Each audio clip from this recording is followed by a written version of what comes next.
Modele Fatoyinbo, the wife of the embattled founder of Commonwealth of Zion Assembly, Koza, says nobody can replace Biodun Fatoyinbo as a husband or pastor of the church. Welcome to our PERIDOT TV. If you're just joining in, kindly take a moment to tap on that subscription button and also the red notification icon bell so that you and only you will be notified whenever videos are uploaded.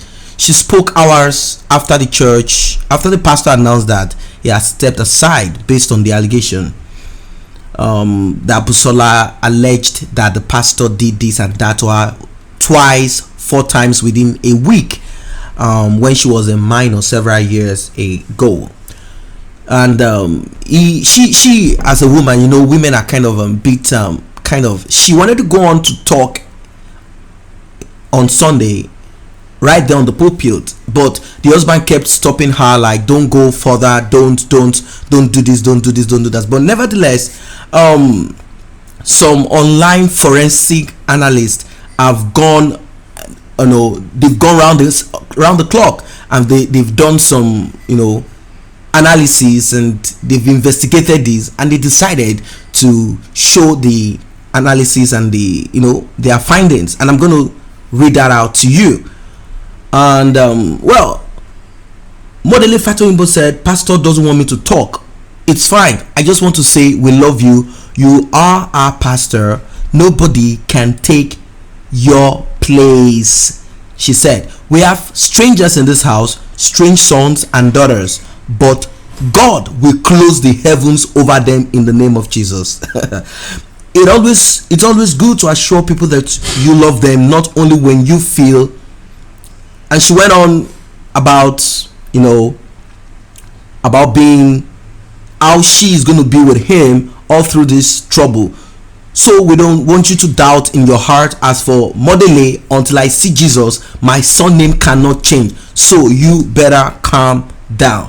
We love you, and you have always taught us well. You have always stood on that stage to teach us that even though anybody might be coming from anywhere, God loves them and accepts them. You have never preached condemnation. You have never preached that we cannot change or make it. Nobody on earth can take your place in our lives." And people actually came out hard at her, and they said, "This is not the right time to campaign and even speak. The church is not your husband, except it wasn't founded on the instructions and callings of God." Someone said, "Yeah, you are right. Well, it's expected she stands by her husband." So, ladies out there, if you were in this position, would you stand by your husband, or you will go all the way like, "Oh, I think I suspected, maybe he did it," and all of that? Would you stand by him? Now, let me go further. Someone else said, "Let your husband open up on which auntie, house help, neighbor that actually molested him as a kid. There will be mercy. Every man that forces himself on a woman must once have been a victim of child molestation." That is what someone is saying. Another one said, "You are correct. Nobody can take his place in the business center you call church. Only you as a pastor, and you can start molesting boys now." Wow. That's huge, Now, someone else went further to say, "It's really unfortunate that you have declared this pastor guilty, though he has not been proven yet. I have several doubts to this victim's claim. The accused would not have been so naive to come to your house just to rape you. You mentioned that the accused promised to teach you how to sing. Did you like him at some point and invited him to your house?" Now, number one, someone pointed out, he said, "According to your claim, a mother was out with the youngest sibling. However, she was home with another sibling. Did your other siblings who was not home with you witness this incident? 2. If you are a victim, the first time, why did you go to his house to babysit if you know he did that to you and you are feeling so pained about it? Were you the only person in the church worthy to take care of their baby? Why didn't you say outrightly, 'I am not going there'? Most victims will avoid the perpetrators/rapists at all costs. Why did you even sleep in his master bedroom? Were you looking for more molesting incidents?" Now, this person is actually pointing out, if it happened in your own house, under your father's roof, while your sister is still at home, and you now take your legs to the person's house. All right. Third, the person said, as a young girl who got raped per your claims, why didn't you confide in your mother, sisters, or close friend? Girl, your rape allegations are very sketchy. Do you agree to this? That this person is actually says, you know, a lot of people are actually on about this. Well, this is the forensic analysis, online forensic analysis. I mean, the social media online scientists and investigators that we have. Yes, someone right. After a forensic analysis, nothing can be more true. Facts are as follows. 1. Pastor Biodun did not violently rape Busola. He manipulated her into agreeing to open her legs after being romantic with her. 2. Busola was a virgin prior to her experience with Biodun. 3. They had multiple consensual sex as at then. 3. She fell madly in love with him as at then. 5. He broke her heart as a result of a promise he couldn't fulfill, which is maybe she expected him to throw his wife out and marry her later on. I can't say what that was. It's between both of them. 6. She became promiscuous due to the emotional trauma Biodun placed on her at an early stage. 7. She left a trail of whoredom before she met Timmy. 8. They started having crises in their marriage. Timmy made her talk. 9. Looking back at her life over the years and how messed up it had been, she connected the dots back to Biodun, blaming him for her misery. 10. She then came up with the rape story because she felt that consensual sex at that age was still rape. She didn't know at that time though, so she got to know that now. 11. She's a pained woman living in regret of how she ruined her youth and blames Biodun for her misery. 12. She wants to see him suffer. That's the only way she feels she would heal. Hell had no fury than a scorned woman. Everyone who has lived a promiscuous life will always try to escape the shame by blaming someone else. She already had it in her to be able to knock the guy on a car bonnet. We know them, spoiled adventurous brats. Her sisters too were the same, and Biodun chopped that one too. Now that's a new revelation, not of PERIDOT TV. This is someone saying all of this. Now, I have seen this exact thing happen to a couple before, and they did blame someone else after the husband found out after 10 years that he married an ex-Ron's girl. The man was furious and was pushing the wife to help him file charges against the accused figure, who advised him against it because of the revelations we knew witnesses would bring, which did not. Okay, now let me go further. After all the drama, they still went their separate ways. The Dakolo guy is in something bigger than he can handle, and his wife will never tell him the truth. Guys like Dakolo, who place themselves at the top level in terms of moral values, never recover when they stupidly start digging up their wife's past. After the anger with Biodun ends, it will refocus on the wife. Biodun 15 years ago was a young boy like Busola, with both their hormones raging. The Timmy guy is a disgrace to manhood. You dig up your wife's whoring history and she easily manipulated you with the most basic lie that comes naturally to a girl, cheesy. I was raped when I was 15. I lost my virginity while riding a bicycle. That babe will wake up at night, go to the bathroom, open the Twitter, and have a good laugh at how dumb the world is. I'm starting to like her now, Seth. Look at it this way. Fine, clean boy pastor with women throwing themselves at you. His mission was none other than chop one, chop all. Let's not judge him by who he is now. Times were different in Nigeria then, and clearly did not rape her. He chopped her, and the sister still chopped her again after Dakolo came into the picture. He was right to be angry. The pastor made an error of judgment, and so did the spoiled brat. The biggest truth of it is that the Dakolos are pained that Biodun moved ahead to become successful. If he were a poor farmer or a truck pusher, Mrs. Dakolo would have healed years ago by herself. This behavior of bitterness has repeated itself so many times in history. I am not saying Biodun is clean. He is also soiled too, but Busola is painting him far darker than he is. And the story that I heard, I don't know how true this is. If you know, leave that in the comment section below. If you're a member of the church, you were part of the church when it started or you know when Timi and Busola got married. The story is that Pastor Biodun gave Busola a car for wedding gift, and actually wedded them. She was a choir in the church until she decided to get out of the church, and she joined I don't know if it's Winners Chapel or one of these other churches. So guys, what do you think about this? Drop your comment. Let's meet in the comment section below. What do you think about this online forensic analysis? It's anonymous anyway. What do you think about this? And also, what Modele, yeah, the wife of the embattled cleric, what she's saying? Would you have done the same stand? Would you have stood strong and hard by your husband?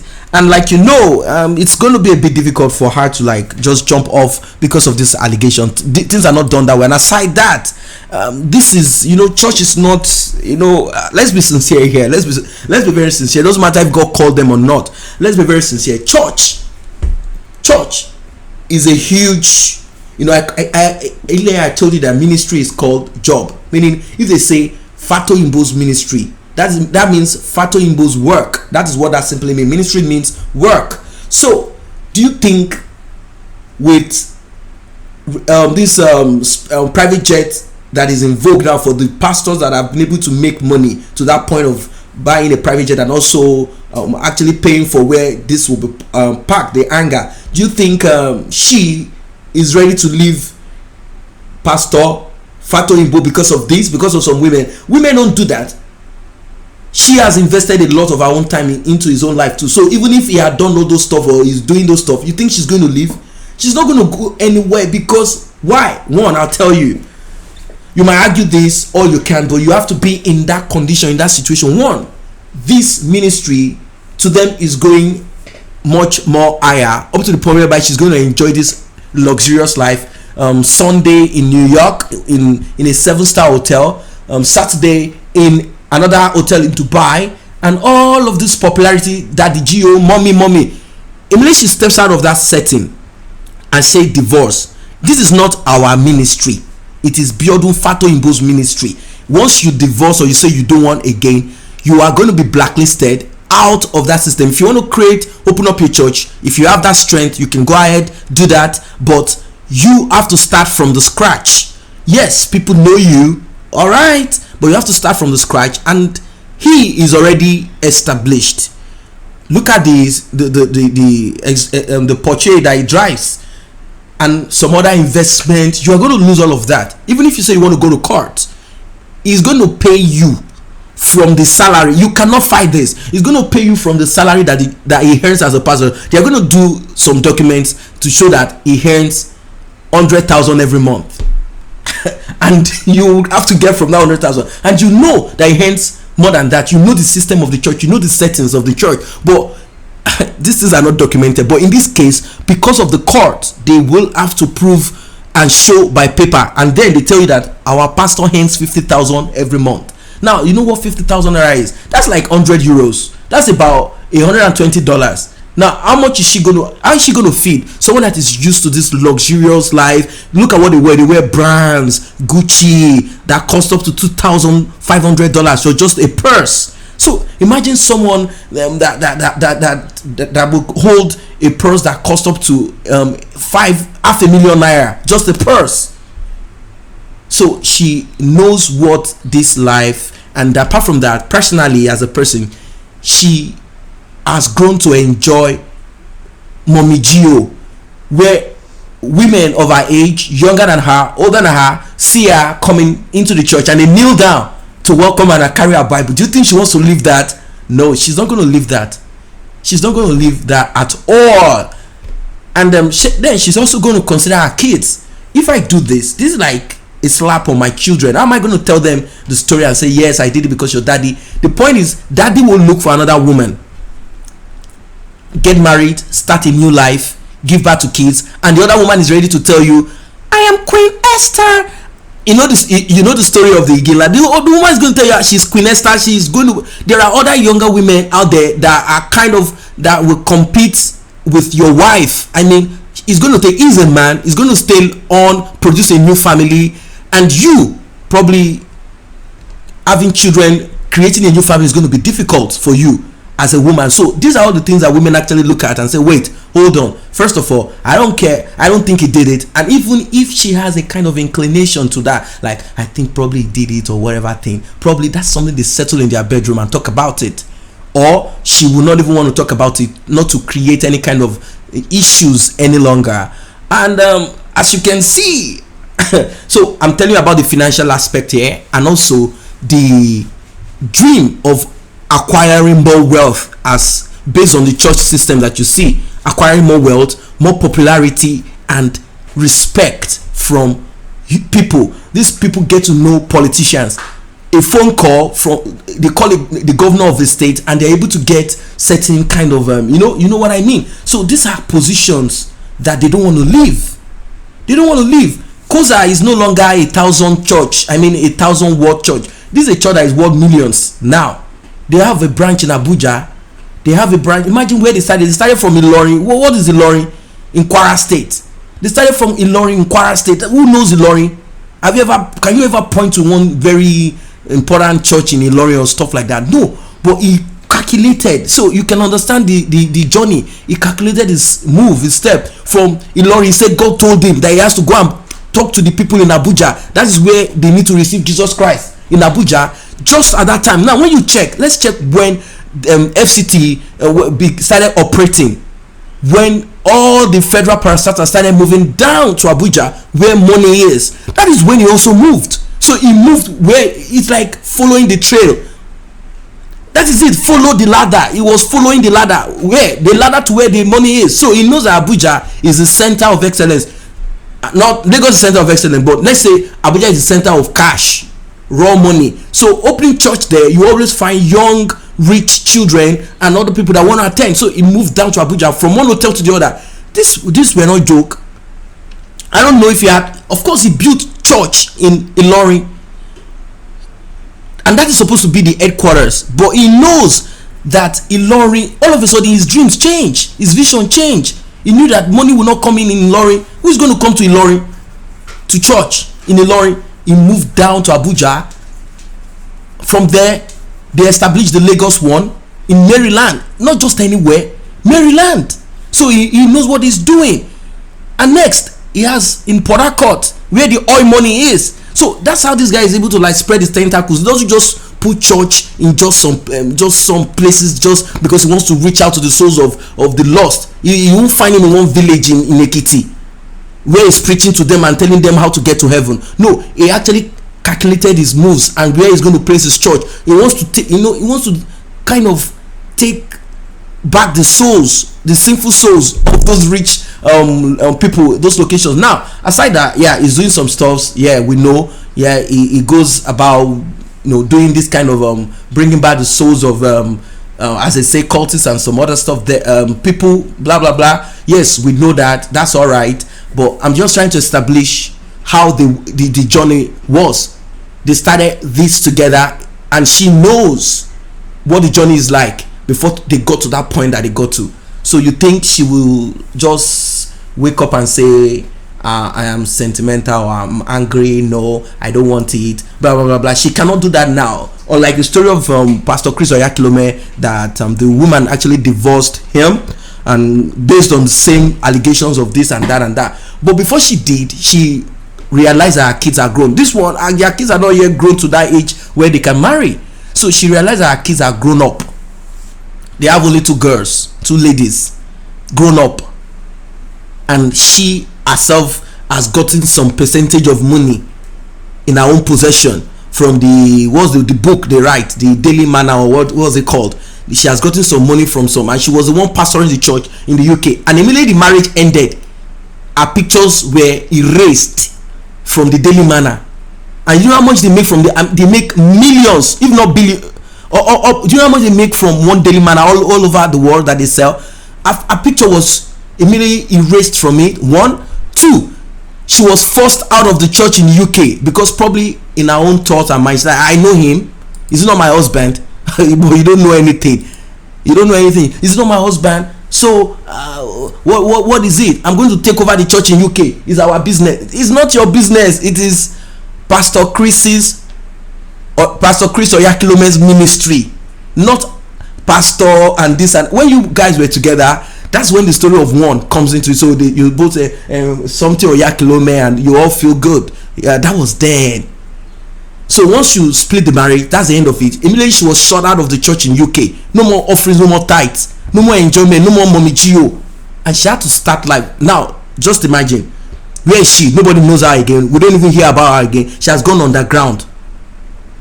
You see, she has gone underground. Now, it's so it's not an easy thing anyway. So these are the things that most of these women have to like look into. And aside all of that, a woman cannot just say, and that's what it is. But well, some women can anyway. They might say, oh, I am not going to want. That's me. That's the person's personal choice. That's what you have to live with. If you want to decide, that's just what it is. Nevertheless, we are not encouraging and saying that a man should live life without caution and do whatever. Probably if you call yourself a cleric, or just even if you're not. But then I'm just trying to show you without having to color anything, paint anything. I don't want to pamper anything. I'm just telling you exactly what it is. And that's just what it is. So guys, may I remind you to kindly tap on that subscription button and also the red notification icon bell, so that you can be the only person to be notified whenever videos are uploaded. Thanks for stopping by.